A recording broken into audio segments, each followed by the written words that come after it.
Hi my young ladies, welcome back to my YouTube channel myself Ritu. और आज हम बात करेंगे एक ऐसे टॉपिक के बारे में। सिर्फ बात नहीं करेंगे, इसको हम समझने की कोशिश करेंगे।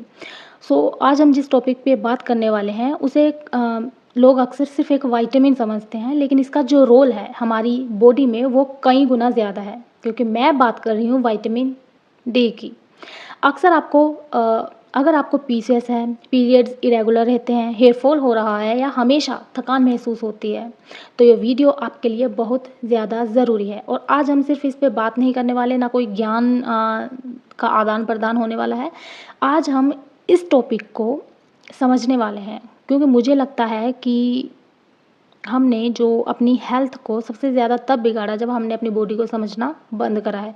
अगर हमें पता होगा हमारी बॉडी कैसे काम करती है, तो आई डोंट थिंक सो कि हमें डॉक्टर्स पे डिपेंड होना पड़ेगा और हमें अ, गलत चीज़ें भी अपनी हेल्थ पे बस यूं ही अप्लाई करते रहेंगे हम लोग। ये बहुत ही सिंपल स्टोरी की हेल्प से हम समझते हैं। इमेजिन कीजिए कि जो आपकी बॉडी है वो एक बहुत बड़ा किंगडम है, और जो आपका ब्रेन है वो उस किंगडम का किंग है।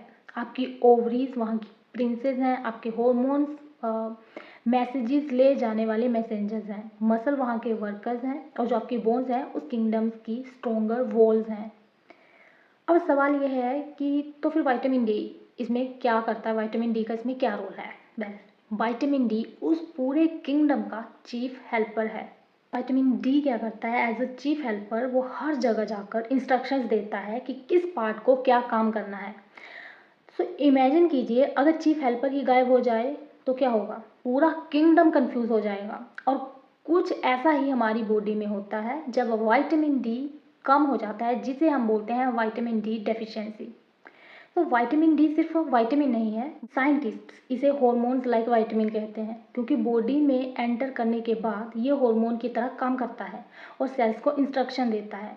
और सबसे इंटरेस्टिंग जो बात है वो हमारी बॉडी के लगभग हर इंपॉर्टेंट ऑर्गन में विटामिन डी रिसेप्टर्स होते हैं। जैसे कि हमारा ब्रेन हो गया, हमारी ओवरीज हो गई, यूटेरस हो गया, हमारी हेयर फॉलिकल्स तक, हमारी बोन्स, मसल्स, पैनक्रियाज और इम्यून सिस्टम तक। Can you imagine the importance of vitamin D in our body. Well, इसका मतलब ये हुआ कि विटामिन डी का इफेक्ट सिर्फ बोन्स तक ही लिमिटेड नहीं है, ये हमारी पूरी बॉडी को इन्फ्लुएंस करता है। सो आई वाज थिंकिंग कि क्या पहले के लोगों में भी विटामिन डी की कमी होती थी, और अगर नहीं होती थी तो क्यों नहीं होती थी। वेल, पहले हमारे अगर हम अपने ग्रांड पेरेंट्स के बारे में भी बात करें तो वो काफ़ी ज़्यादा धूप में रहते थे और फिर भी काफ़ी ज़्यादा एनर्जेटिक रहते थे। रोज़ सनलाइट उनकी स्किन पर पड़ती थी। बॉडी ने एक सिस्टम डेवलप कर लिया था कि अगर सनलाइट मिलेगी तो विटामिन डी बनेगा। लेकिन आज का लाइफस्टाइल देखिए, हम ज़्यादा टाइम घर के अंदर रहते हैं, स्क्रीन के सामने काम करते हैं या फ़ोन चलाते हैं, या जो भी गैजेट्स वगैरह का जो हमारा यूज़ है वो काफ़ी ज़्यादा बढ़ गया है।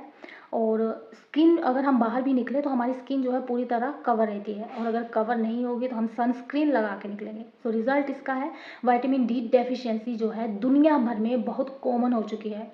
क्योंकि विटामिन डी कम होने पर क्या होता है, विटामिन डी को एक बैटरी की तरह समझिए। जब बैटरी लो होती है तो क्या होता है, तो पूरी बैटरी डेड हो जाती है, उसका कोई काम नहीं रहता। तो उसी तरह जब विटामिन डी लो हो जाता है, हमारी बॉडी में विटामिन डी की डेफिशिएंसी होती है, तो बॉडी के कई सिम्टम्स जो हैं, ओ सॉरी, सिस्टम्स, बॉडी के कई सिस्टम जो हैं प्रॉपरली काम नहीं कर पाते। इसलिए हो सकता है कि आपके बोन्स में पेन हो, जॉइंट पेन करे, मसल में वीकनेस, हर वक्त थकान लगे, ब्रेन फॉग हो, मूड चेंजेस हो, बार बार इन्फेक्शन हो, हेयर फॉल हो, इरेगुलर पीरियड्स, और ये सारे सिम्टम्स आप फेस करें। और इससे कई ज़्यादा ऐसे सिम्टम्स जिनकी कोई गिनती ही नहीं है। और विटामिन डी डेफिशिएंसी होने पे सिर्फ पीसेस के सिम्टम्स ही वर्स नहीं होते, ये आपकी पूरी बॉडी जो है उसके सिस्टम को तहस नहस कर देती है। क्योंकि माय मदर, जो कि 56 ईयर्स ओल्ड हैं, रिसेंटली उनका ब्लड टेस्ट हुआ है and she has a vitamin D deficiency.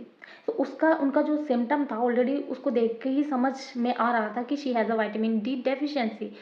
क्योंकि उनको जो है दिन के टाइम में काफ़ी थकान रह रही थी, काफ़ी स्लीपी वो फील करती थी डे टाइम में, और उनके जॉइंट पेन कर रहे थे, काफ़ी वीकनेस थी। तो ये सारे जो सिम्टम्स थे वो बता रहे थे कि she has a vitamin D deficiency. So please, अगर आप भी ऐसे सिम्टम्स को फेस करें तो प्लीज़ इन सिम्टम्स को यूं ही इग्नोर ना करें, क्योंकि कई बार क्या होता है कि हम लोग ना इन सिम्टम्स को बस यूं ही नॉर्मल समझ के इग्नोर कर देते हैं। ऐसा ना करें। और चलिए अब समझते हैं कि पीसीएस और विटामिन डी का क्या कनेक्शन है? वेल, रिसर्च में ये बार बार देखा गया है कि बहुत सारी लेडीज़ जिनको पीसीएस होता है उनमें विटामिन डी की डेफिशिएंसी पाई जाती है।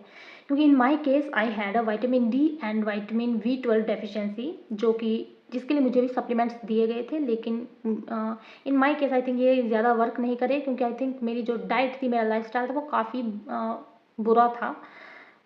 सो आज की इस वीडियो में मैं बस इतना बोलना चाहती हूँ, if you have vitamin D and B 12 deficiency and आपकी फूड हैबिट्स, ये सारी चीज़ें ऐसी नहीं है और कुछ भी हो जाए आप इनको सही नहीं कर सकते हैं, तो I would say please blood test कराएं एंड विटामिन डी के सप्लीमेंट जो भी आपको डॉक्टर्स प्रिस्क्राइब करें उनको लें।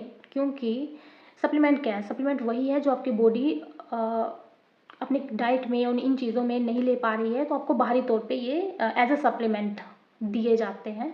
सो इस पर मैं बस इतना बोलना चाहूँगी कि यू कैन हैव दैट अगर आपका फूड हैबिट्स ऐसी नहीं है। ऑल्दो मैं यही बोलूँगी कि आपकी डाइट पे काम करना ज़रूरी है, क्योंकि ये लॉन्ग टर्म के लिए टैबलेट्स आपकी सहायता नहीं करेंगी, but you can think about it.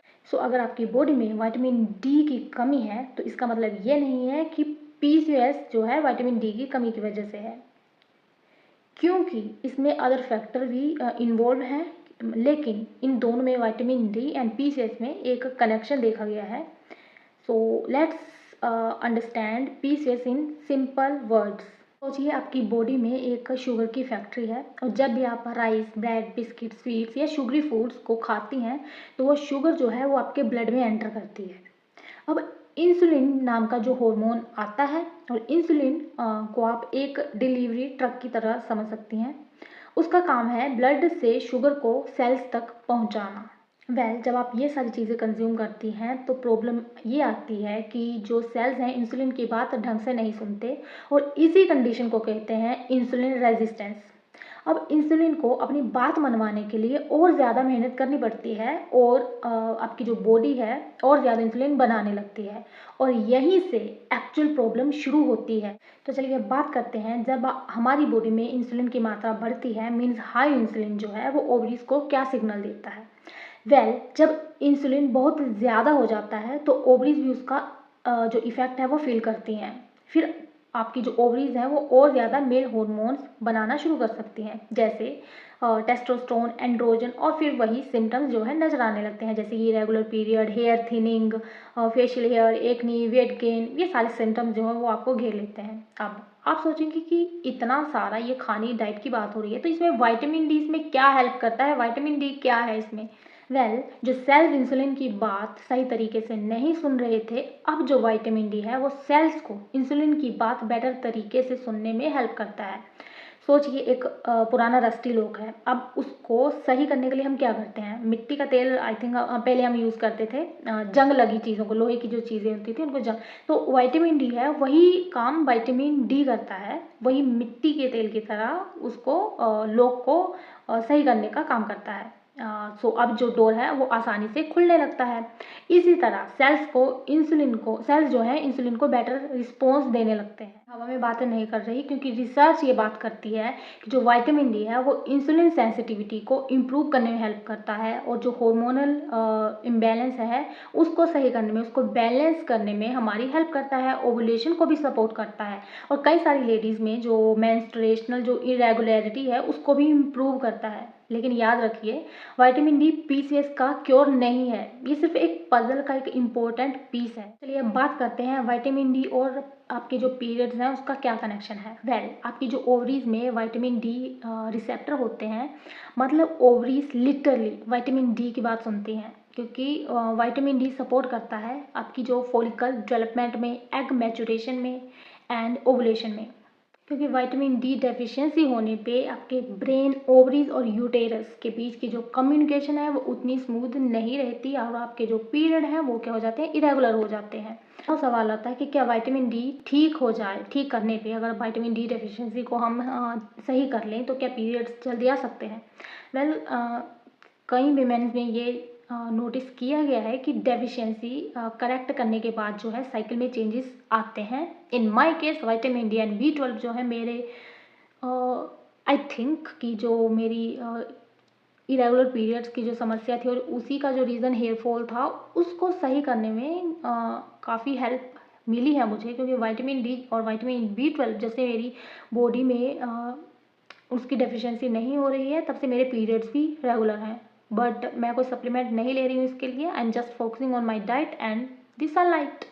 लेकिन ये भी ध्यान रखिए कि आपकी जो भी आप प्रॉब्लम फेस कर रही हैं उसका एक रीज़न नहीं है, बल्कि आपको उसके लिए एक फुल होलिस्टिक अप्रोच अपनाने की ज़रूरत है। क्योंकि पीरियड्स अर्ली या लेट आने के पीछे और भी रीजंस हो सकते हैं, जैसे कि hormonal fluctuations, stress, weight changes, thyroid issues, insulin level में चेंजेस, पीसीएस इम्प्रूवमेंट फेज जो है। इसलिए सिर्फ विटामिन डी को ही रिस्पॉन्सिबल नहीं मानना है।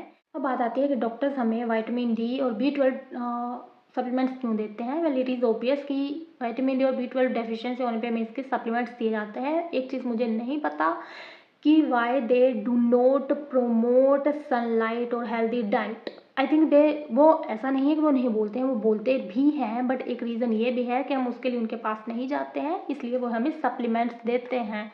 बट सप्लीमेंट्स हमें इसीलिए दिए जाते हैं क्योंकि हमारी बॉडी में जब कोई विटामिन डी की कमी है तो डाइट से हम उसे फुलफ़िल अगर नहीं कर पा रहे हैं तो उसको सप्लीमेंट जो हैं उसको जल्दी रिफ़िल करने में जो वो डेफिशिएंसी है उसमें हेल्प करता है। इसीलिए डॉक्टर्स कभी डेली, वीकली या monthly vitamin D supplements prescribe करते हैं। लेकिन इसका ये मतलब नहीं है कि आप खुद से ही विटामिन डी और बी 12 के सप्लीमेंट्स लेना शुरू कर दें, क्योंकि इनकी जो डोसेज हैं वो हमेशा ब्लड टेस्ट और डॉक्टर की एडवाइस के हिसाब से ही होनी चाहिए। और अब चलिए बात करते हैं कि कौन सा ब्लड टेस्ट इसके लिए करवाना चाहिए, और ये ज़रूरी है। और मुझे लगता है कई लेडीज़ ने ये कमेंट में पूछा भी था। सो विटामिन डी चेक करने के लिए डॉक्टर्स आमतौर पर जो टेस्ट करवाते हैं वो है 25 हाइड्रोक्सी विटामिन डी या 25 OHD। अब बात करते हैं कि हमारी बॉडी में विटामिन डी क्यों ज़रूरी है। जब धूप हमारी त्वचा पर पड़ती है तो एक चेन रिएक्शन शुरू होता है जिसमें त्वचा में एक प्रिकर्सर बनता है जो आपके लीवर और किडनी के ज़रिए एक्टिव विटामिन डी में बदलता है। अब इस तरह शरीर में ज़रूरी जो विटामिन डी का प्रोडक्शन होता है और हड्डियाँ और जो हमारा इम्यून सिस्टम होता है उसको भी ये सही करता है, उसको स्ट्रॉन्ग बनाता है। आपका जो विटामिन डी का ब्लड टेस्ट होता है